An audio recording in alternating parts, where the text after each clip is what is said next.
Avengers secret Wars एक part में खत्म नहीं होने वाली।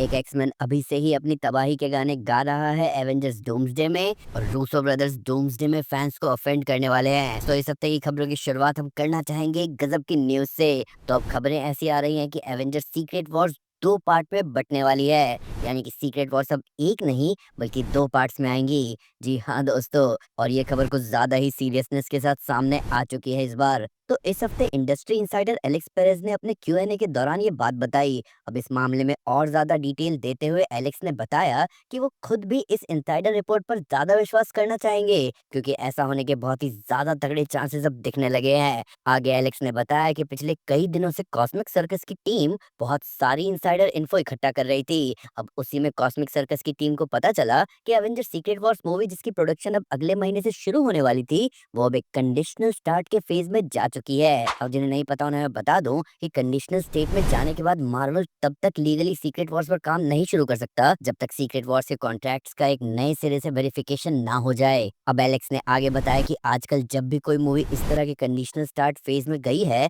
तब तब उन मूवीज के साथ बहुत मेजर चेंजेस किए गए हैं, जिनमें ज्यादातर वक्त उन मूवीज को दो पार्ट्स में ही तोड़ा गया है। और अब जब सीक्रेट वॉर्स भी कंडीशनल स्टेट में जा चुकी है, तो उसके बहुत हाई चांसेस है कि सीक्रेट वॉर्स दो पार्ट में आएगी। और कहीं ना कहीं इसका पूरा सेंस भी बनता है। सीक्रेट वॉर्स एक ऐसी कहानी है जहां एक पूरी मूवी की जरूरत पड़ेगी बैटल वर्ल्ड को समझने के लिए, और दूसरी मूवी की जरूरत पड़ेगी सब कुछ ठीक करने के लिए। अब हमारी अगली अपडेट सारे मैग्नीटो फैंस के लिए है। तो the late show with Stephen Colbert पर बात करते हुए मैग्नीटो का रोल प्ले करने वाले इयन मैकेलन ने बातों ही बातों में बता दिया कि मैग्नीटो का एक बहुत ही शाइनिंग मोमेंट डूम्सडे में होने वाला है, और वो क्या होगा ये भी उन्होंने बताया। तो इयन के हिसाब से मूवी में उनका एक सीन है जहां मैग्नीटो अकेले ही पूरे न्यू जर्सी को खत्म कर देगा। जी हाँ दोस्तों, मैग्नीटो एक पूरे शहर को धूल में मिलाने वाला है। अब ज्यादा इंटरेस्टिंग बात ये है कि मैग्नीटो एक पूरे शहर को धूल में क्यों मिलाने वाला है। क्या ये डिस्ट्रक्शन सीन हमें एक्समैन वर्सेस सेंटिनल वाली फाइट में दिखेगा, या फिर एक्समैन एवेंजर्स की दुनिया पर आकर अटैक कर देंगे। अब जो भी हो, मैग्नीटो को फुल फोर्स में अपनी पावर्स यूज करते देखना हम फैंस के लिए तो बहुत एक्साइटिंग होगा। अब हमारी अगली अपडेट सभी वांडा फैंस के लिए है।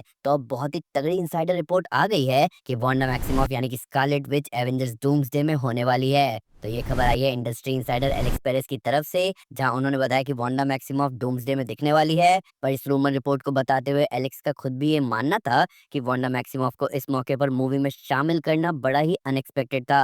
और क्योंकि वांडा थोड़ी एंटी हीरो नेचर की रही है, तो ऐसा भी हो सकता है कि वो मूवी में किसी भी वक्त अपना साइड चेंज कर ले। नहीं समझे? तो देखो, एक्चुअली मूवी की शुरुआत में तो ऐसा हो सकता है कि वांडा हीरोज का साथ दे, पर बहुत चांसेस ये भी हैं कि डॉक्टर डूम का प्लान सुनने के बाद वांडा डॉक्टर डूम के साथ हो सकती है। देखो, ऐसा भी हो सकता है कि डूम मैनिपुलेट करे वांडा को उसकी पावर्स को यूज करने के लिए, जिसके बदले में डूम उसको उसके बच्चे प्रॉमिस कर सकता है, जो कि बहुत हद तक एमसीयू में ही है। वही हमारी अगली खबर जो है वो डॉक्टर डूम के अपीयरेंस से जुड़ी है, और ये खबर बड़ी धूप छांव वाली फीलिंग देने वाली है। तो एक्स पर बात करते हुए industry insider my time to shine ने बताया कि डूम्सडे में हम ऑडियंस को डॉक्टर डूम का चेहरा देखने को मिलेगा।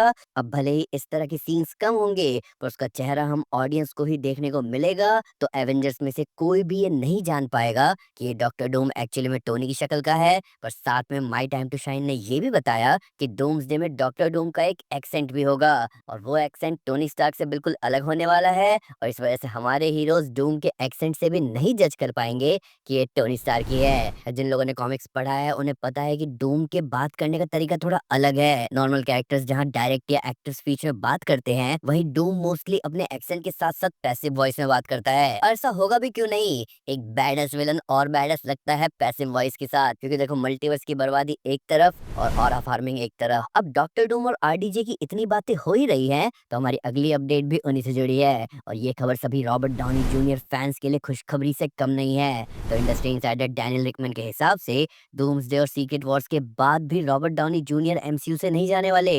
जी हाँ दोस्तों, तो एक्स पर अपने एक्सक्लूसिव ट्वीट्स के जरिए डैनियल रिकमैन ने रिपोर्ट दी कि 2027 के बाद भी डॉक्टर डूम का कैरेक्टर एमसीयू में रहने वाला है, और सीक्रेट वॉर्स के बाद भी इस रोल को रॉबर्ट डाउनी जूनियर ही प्ले करते रहेंगे। अब ये बात काफी शॉकिंग सी है, क्योंकि पिछले साल खुद केविन फाइगी ने कहा था कि वो एमसीयू के नए एरा में यंग फेसेस पर ज्यादा इन्वेस्ट करना चाहेंगे। पर अब ऐसा लग रहा है कि मार्वल अपने एस टियर कास्टिंग को रिटेन करके रखना चाहेगा,